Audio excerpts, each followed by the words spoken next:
keeping your pride in We Georgia. welcome into the Infield Media Center Carl Edwards, driver of the number 99 Aflac Ford.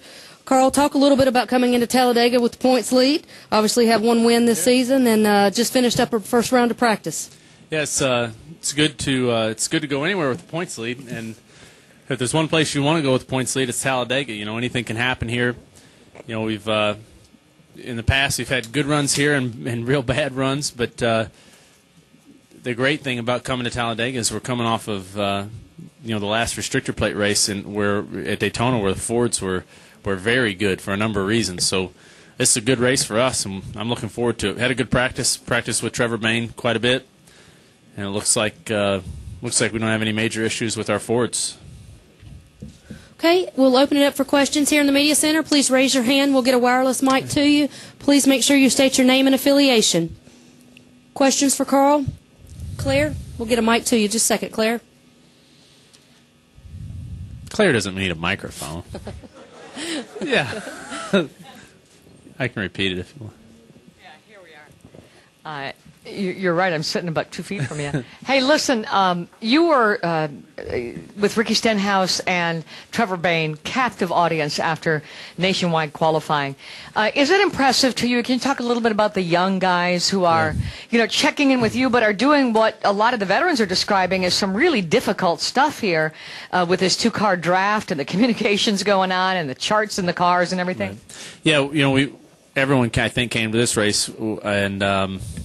At least in our camp, we all know now that we can work together with one another, and there's nobody in our camp that I'm nervous about working with. And I don't think they're nervous about working with me. They might be, but you know, I was joking around with Trevor on the radio out there. You know, Trevor Bayne went from the guy who surprised everybody at Daytona, you know, in practice, and then leading up to everything in the race, to now. He's out there pushing me around, the Daytona 500 champ, you know, here at Talladega. So I think that everyone will be looking to him particularly, you know, as a guy that they can work with. And then on the nationwide side, Ricky and we worked really well together in practice. And I really think Jack just has two guys there that are the future of Roush Fenway. I mean, that's cool. They seem to be really good. I mean, I got to race around Ricky a little bit. I talked about it after California.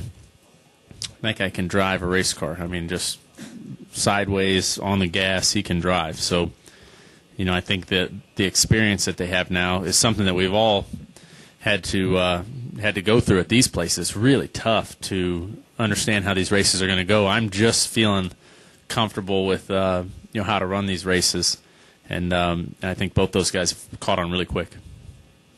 Okay, we'll take a question from Marty, then go back in the back for Bran and Lee, and then back up here to Chuck. Marty Smith, ESPN. Carl, you were discussing the Daytona 500, and I'm behind the cameras, man. Don't worry about it. I wanted to discuss David Reagan with you, the mistake that he made at the end of the race, and more than that, how, from your perspective, he handled that situation. What did you see in him after that moment? I did not see any of it, honestly. So I haven't seen the replay of what he did, and I didn't see the way he reacted to it. But I heard that that he pulled down before the start-finish line to line up, and then I heard that he handled it really well afterwards. And all I can say about David is he is one of the nicest people you'll ever meet, and he's a fierce competitor, though. So I think that showed both sides of that. You know, he was doing everything he could to win the Daytona 500, and when it didn't go his way, he accepted it with dignity, the way that he seems to do everything in his life. I saw that same mistake made by two champions. I personally saw it at Martinsville.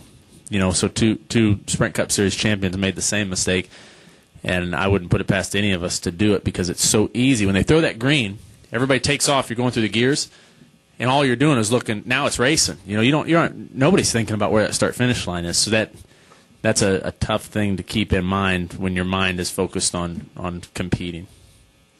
Okay, Bran? Carl, the storms that are rolling through the Midwest right now and heading this direction, are y'all planning on riding it out in the motorhome tonight or getting to somewhere with a foundation? I was going to ask you guys, actually, when I came over here, where is the safest place to go here in the infield? Are there any basements here? Yeah, I thought about that, actually. Put the helmet on and get in the car. problem is I got some family members here that I don't know how I'd get them in there, but I guess they can sit in the other guy's car. Yeah, the only thing I thought about the tunnel, though, they're going to need to get people are going to be going in and out, you know. Yeah. What are you guys going to do? Yeah, right, yeah. Just hold it wide open when it gets rough. I don't know what we're gonna do. I hope that it gets through, and I hope everybody's safe. You know, this stuff's nothing to mess around with. So I mean, I worry about all the fans sitting out there in the campgrounds and stuff, you know, in their tents. So hopefully it goes well. Lee? Lee Spencer, Fox Sports, ran into your mom this morning and asked her about the whole cooking deal. Yeah. She said, you have that look like a guilty son. Can you?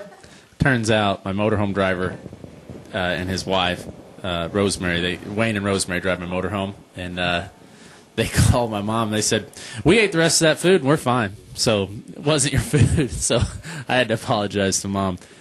She thought it was pretty funny, though. She won't have to cook for anybody anytime soon. She's been offering everywhere she goes to cook for people, and it's funny there. No, it's okay, you know. Okay, well, Chuck? I really thought that's what it was. Chuck Howard, NASCAR Media Group. Carl, in a couple weeks, I'll head to Darlington.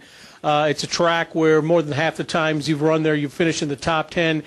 Like a lot of guys, is Darlington, is that a trophy that you guys think about from a young age that you want to put on your mantle? The first time I went to Darlington was in the Truck Series. And, I mean, I had studied tape with Jeff Burton. Bobby Hudson was my spotter. He'd grown up right around there, and he'd seen races there forever. And, I mean, for a month leading up to that race, I heard more Darlington stories and more things about how tough that track was and learned about the history of it through my studying of how to run fast there.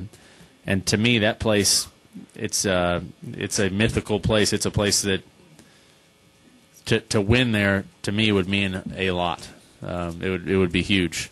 I've been very close. We've been fast in the trucks, fast in the Nationwide car, really fast in the Cup car. I've never won a race there, so that's a very important race to me.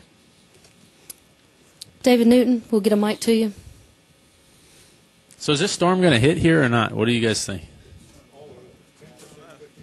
Yeah. Okay. Go ahead, David. Yeah, Carl, David Newton, ESPN.com. Okay. You and a lot of really good drivers have never won here. Is this, I mean, and you've been in position to win, but just haven't had the things happen. Is it frustrating to come to a place like that? No, it's kind of exciting in a way because, you know, I know eventually we'll end up winning one of these restrictor plate races, but I just haven't been able to put it all together. It's one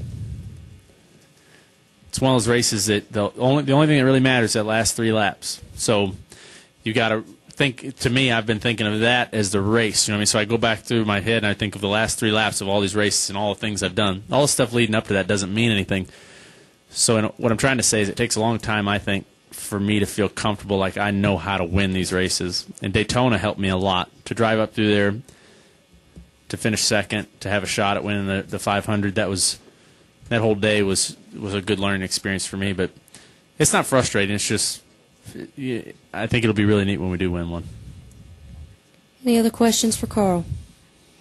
Carl, thank you very much for coming in. Good luck this weekend. Thanks, guys. Have fun. Thank you.